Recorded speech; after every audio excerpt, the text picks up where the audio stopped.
네, 오늘 주식 종목 리뷰는 대하TI 한번 보도록 하겠습니다. 들어오신 분들 구독 버튼 한 번씩 눌러주시고, 대하TI가 오랜만에 보이네요. 엄청 진짜 오랜만에 보는 것 같거든요. 그래서 오늘은 요거 좀 리뷰 좀 하려고 가져왔는데, 우선은 약간 그래도 포인트가 좀 생겼다라고 생각을 합니다. 그래서 뭐 그런 부분들은 좀 이따가 설명드리는 걸로 하고, 뭐 전반적으로 좀 내용 얘기도 좀 하고 보도록 할게요. 우선 대하TI 기본적으로 철도주잖아요. 철도주인데 이제 옛날에는 철도주가 이때 당시죠, 이때. 예, 이때 당시인데, 저때 철도주는 약간 이 남북 그 대북 관련주로 좀 엮여 있었던, 보통 이제 사료 아니면은 뭐 철도 이런 것들이 있잖아요. 옛날에 뭐 DMZ 이런 것도 있었고, 그러니까 그런 쪽은 보통 대북 관련주로 원래 많이 엮여 있어요. 그래서 대하TI도 저때 당시에는 2018년도니까 이제 그때죠. 전 정권 처음에 이제 막 북한이랑 사이 막 좀 좋아지고 막 이랬던 때 있었잖아요. 그때 이때 완전 대북 관련주도 막 난리가 났었는데, 그때 상승이 좀 나와주고 나서 이제 오랜 세월 동안 계속 조정 기간을 겪은 거죠. 겪은 건데 오늘 또 이슈가 있으니까 이만큼 올라갔죠. 그렇게 뭐냐면은 최근에 움직이고 있는 이슈가 뭐냐면 이 우크라이나 관련해가지고 어쨌든 지금 이제 뭐 철도 재건 지원 뭐 이런 것들 얘기들이 계속 나오고 있어요. 그러다 보니까 이런 것들이 지금 이게 결국 보면은 읽어보면은 이게 정부랑 좀 같이 연결이 된 소식들이거든요. 그래서 이 정치권에서 우크라이나 철도 재건을 위해 가지고 구체적으로 협력 방안 논의에 나서게 된다라고 하면서 대하TI 같은 이런 철도주들이 강세를 좀 보였다라고 좀 보시면 될 것 같아요. 여기서 이제 대하TI가 부각을 받았던 이유는 아무래도 대하TI 자체가 철도 신호 제어 시스템 사업을 영위를 하고 있다 보니까 또 우크라이나 철도 재건과 관련해서 꾸준히 관련주로 그냥 거론이 되고 있는 거거든요. 그래서 뭐 여기서 확실하게 뭐 대하TI가 뭐 정확하게 됐다라기보다는 우선 기본적으로 기대감이 불고 있는 건데, 뭐 유력 후보기도 하고 사람들이 좀 유력하게 기대를 하고 있는 부분이 있다 보니까 이런 정부와도 좀 정부가 하려는 것들이랑 좀 연관이 되게 되면서 더 부각을 좀 받은 상황이다라고 좀 정리를 하시면서 보시면 될 것 같아요. 그래서 뭐 이슈는 뭐 요렇고, 어쨌든 지금은 이제 옛날처럼 대북 이런 것들보다는 기본적으로 뭐 우크라이나라든가 이런 것들 관련해서 좀 더 강하게 엮여 있는 상황이다라고 좀 보시면 되고, 재무가 그냥 깔끔합니다. 뭐 그냥 뭐 더 깔끔할 수가 있나? 엄청 깔끔하잖아요. 뭐 물론 굳이 진짜 긁어 부스럼을 막 만들겠다, 진짜 뭐 굳이 내가 깔 걸 만들겠다라고 하면 더 추가적인 발전은 뭐 엄청 있지는 않은 것 같아요. 우선 유지만 하고 있는 상황이다라고 보여서 뭐 더 큰 성장성이나 뭐 이런 것들을 현재로서 뭐 기대하면서 볼 수 있다라고 하지만, 이건 뭐 긁어 부스럼이지. 이거 뭐 맨날 적자나고 이런 데들도 뭐 수두룩 빽빽일 정도로 많은데 그거 가지고 긁어 부스럼 만들기는 좀 그래요. 기본적으로 그냥 좋습니다. 그냥 잘 유지하고 그냥 굴러가고 있는 상황이다라고 보여요. 그래서 매출액도 이제 한 요 정도 수치, 한 1,000억 정도 수치를 계속해서 유지를 좀 해주고 있고, 그 다음에 뭐 영업이익이랑 당기순이익도 계속해서 꾸준히 흑자를 내주면서 그냥 안정적으로 기업이 굴러가고 있다라는 생각이 듭니다. 요보에도 뭐 충분하고 부채 비율 낮고, 깔끔합니다. 솔직히 100점이에요. 뭐 아까 일부러 제가 한번 깔 거를 만들자고 하면은 그렇게 말할 수 있다라는 거지, 뭐 솔직하게 이 정도면 100점이어야죠. 이게 100점 아니잖아요. 그러면 우리나라에 있는 대부분의 기업들 다 상폐돼야 됩니다. 그래서 이게 100점이기 때문에 뭐 어떤 신경 쓸 것도 없다. 근데 여기서 이 재무랑 좀 결합해가지고 이런 대하TI 같은 이런 종목들을 좀 같이 살펴본다라고 하면은, 이 지금 재무가 엄청난 성장성을 보여주지 않고 있을 뿐이지 어느 정도 수준은 계속 유지를 하고 있잖아요. 근데 그 전까지만 하더라도 계속 뭔가 증가 추이를 얕게 계속 보여는 오고 있었거든요. 그러다 보니까 이런 종목들은 보통은 계속 우상향 곡선을 얕게라도 그리면서 보통 가는 경우들이 대부분이에요.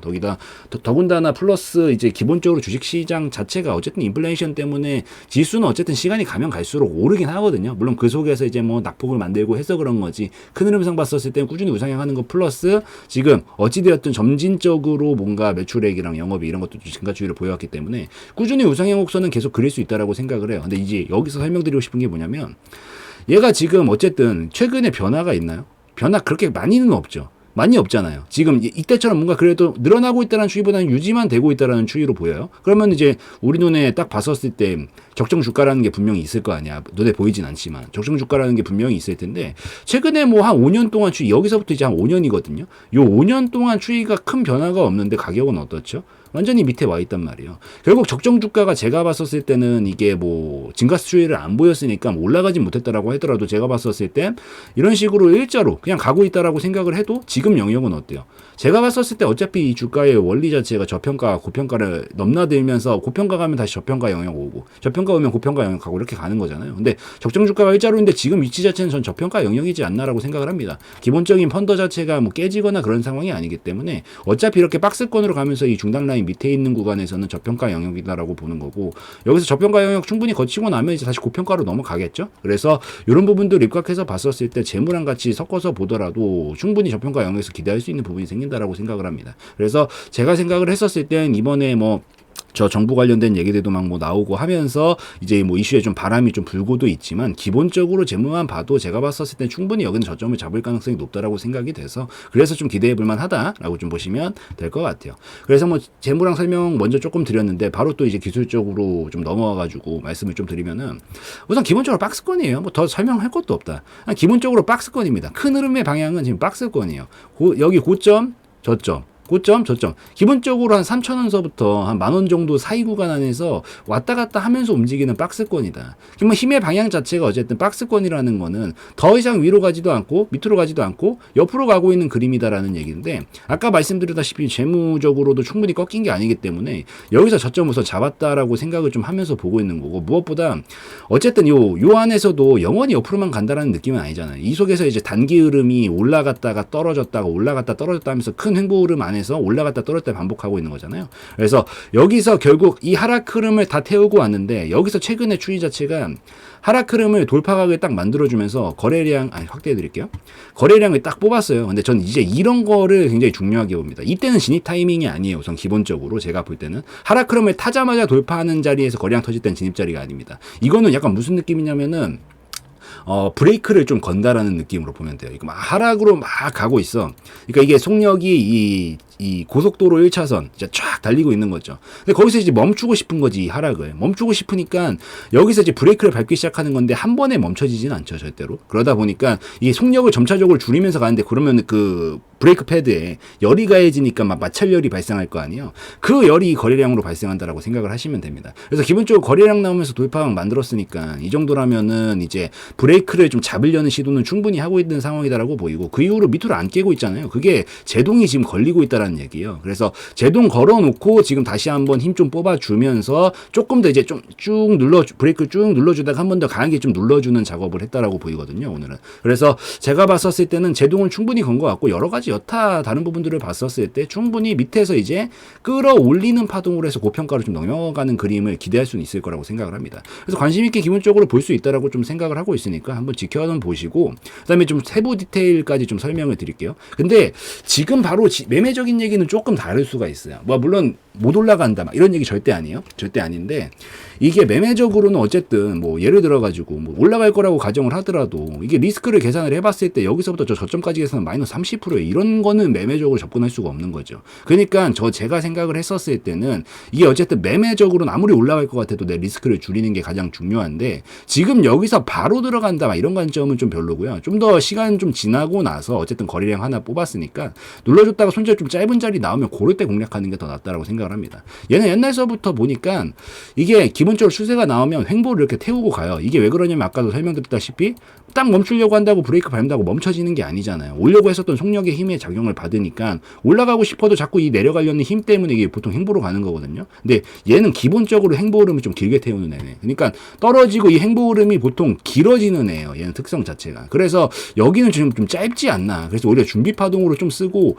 조금 한 파동이나 두 파동 있다가 보낼 가능성도 충분히 있다라고 생각을 합니다. 그래서 우선 기본적으로 여기서 더 밀릴 가능성은 전 굉장히 낮다라고 보는데, 여기서 약간 좀 흔들면서 요때처럼 요런 느낌으로 좀 움직이다가 준비되면 보내지 않을까라고 생각을 하니까, 지금 당장 뭔가 추세를 바로 뒤바꾸면서 막 미친 듯이 슈팅 나온다라는 관점, 물론 불가능한 것까지는 아니지만 이런 관점보다는 그냥 박스권 매매 전략으로 이제 여기 저점은 안 깨질 것 같으니까 하단까지 좀 왔다가 좀 눌러줬다가 반등 나오면 상당한 라인까지 좀 먹고, 이런 전략으로 접근을 하는 게 좀 더 낫지 않을까라고 좀 생각을 합니다. 그래서 우선은 기본적으로 저는 횡보 파동 안에서는 움직일 것 같고 추가적으로 안 밀릴 것 같은데, 매매적으로 봤었을 때는 우선 여기를 돌파해야 터지는 거기는 한데, 가능성상 저는 아직 시간이 준비가 좀 덜 됐다라고 보여서 이 하락 흐름에 대한 속력이 아직 덜 줄었다라고 보여서 그냥 지금 바로 들어가는 것보다 좀 눌림 나오면서 관심 종목으로 보다가 다시 반등 칠 때 이런 자리들에서 공략을 하면 좀 더 안정적인 자리가 나오지 않을까라고 생각을 하기 때문에 요거까지 좀 참고하시고, 그래도 좋은 거 어쨌든 요날 브레이크 잡으면서 마찰열이 이만큼 생겼는데 이번에는 이거보단 적게 나왔거든요. 마찰열 자체가. 그 소리는 뭐냐면 어쨌든 제동은 걸리고 있다라는 얘기예요. 그래서 소화는 충분히 잘 되어가고 있는 것 같으니까 이번 눌림목 나왔다가 뭐 재반등 나올 때 좀 공략해보면 좋을 것 같습니다. 더군다나 거래량 나오면서 힘을 많이 썼기 때문에 또 거래량이 나오고 나면 보통 매도 시점이라고 말씀을 드리죠. 단기적으로는. 왜냐면 이게 나오면은 우선은 힘을 많이 썼다라는 얘기여가지고 쉬었다 가야 되는 구간이 거의 반드시 나옵니다. 한 80% 이상의 확률로 나와요. 그래서 이번에도 뭐 물론 추가로 가는 경우들도 생기지만 아마 눌림이 나올 가능성이 저는 좀 있다라고 생각을 해서 눌림 나오면서 거래량 좀 줄고 그 다음에 여기서 이제 다시 밋밋하게 움직이려고 할 때 이런 자리들에서 약간 반등 쳐주려고 할 때 공략해보면 될 것 같고요. 손절 딱 짧게 잡아놓고 뭐 러프하게 잡으실 분들은 여기까지가 이제 마지막 맥시멈 라인이라서 비중 관리하면서 보는 방식들도 있는데 좀 약간 잔잔바리로 털리는 거 좀 싫어하시는 분들은 저는 그냥 짧게 치는 것들을 좀 선호하다 보니까 이런 관점 좀 보시고 반등 나올 때 좀 먹는 전략 취하시면 괜찮을 것 같아요. 그래서 올라가면은 우선 기본적으로 여기까지는 계속 도달할 가능성이 높아요. 한 4,000원 정도까지는. 그래서 눌러줬다가 반등 나올 때 진입 관점 잡고 한 4,000원까지 올라오면은 여기서 저는 이제 뭐 박스 매매로 마무리하실 분들은 그냥 전략 기절하시면 되고 그 다음에 추세 매매까지 노려는 보고 싶다라고 하면은 딱 절반 정도 털어놓고 나머지 좀 끌고 가는 방향으로 보시면 될 것 같아요. 뭐 기본적으로 요 정도 힘 모았으니까 넘어가면 이 정도는 넘어가면서 전 7,000원까지 칠 거다라고 생각을 하는데 얘가 어쨌든 저평가에서 고평가로 넘어간다라는 관점에서 봤었을 때 이 이상 파동을 더 만들더라도 넘어갈 수도 있기는 하거든요. 그래서 좀 큰 내가 완전 말로만 타자다. 그러면은 굳이 목표가로 보기보다는 우선 절반은 무조건 4,000원에서 이 리스크 관리 차원에서 던져 놓으세요. 혹시나 상황 틀어지면 나머지 본전에서라도 털고 나오면 이득이니까. 그래서 그 경우까지 리스크 관리 생각해서 4,000원에서 절반 털고 나머지를 더 가는 걸 7,000원까지 보고 끝낼 건지 아니면은 여기서 찍고 나서 뭐 이런 식으로 파동을 만들겠죠. 올라가고 찍고 이렇게 뭐 눌렀다가 다시 이렇게 가는 것까지 내가 보고 싶다라고 하면은 여기 절반 털고 나머지는 저점만 좀 높여가는 방식으로 끌고 가면서 상단 라인까지도 노려보는 것도 가능할 거다라고 생각을 하니까 이건 성향별로 갈리는 부분이라서 이런 관점들 목표가로 여기서 털던지 아니면은 저점 높여가면서 계속해서 추세 매매로 좀 끌고 가던지 뭐 이 두 가지 관점까지 보시면 좋을 것 같습니다. 그래서 뭐 핵심 포인트만 정리를 하면은 뭐 기대해볼만 하다. 우선 기대는 해볼만 하다라고 보이고 저점은 어느 정도 잡혔다라고 생각을 한다. 근데 매매적으로 봤었을 때는 저는 조금 더 박스권 매매 전략으로 좀 더 보면서 눌러줬다가 반등 나올 때 공략하는 게 좀 더 효율적이어 보이고 4,000원 정도에서 한 절반 정도 털어주고 나머지만 더 끌고 가면서 리스크 관리하는 게 베스트일 수 있다 정도로 좀 보시면 될 것 같습니다. 그래서 뭐 대하태아이 이 정도면 될 것 같으니까 요까지 좀 설명드리는 걸로 하고 오늘 영상에서의 내용은 저의 개인적인 견해였으므로 참고용으로만 보시라는 말씀 드리고 마무리 짓도록 하겠습니다.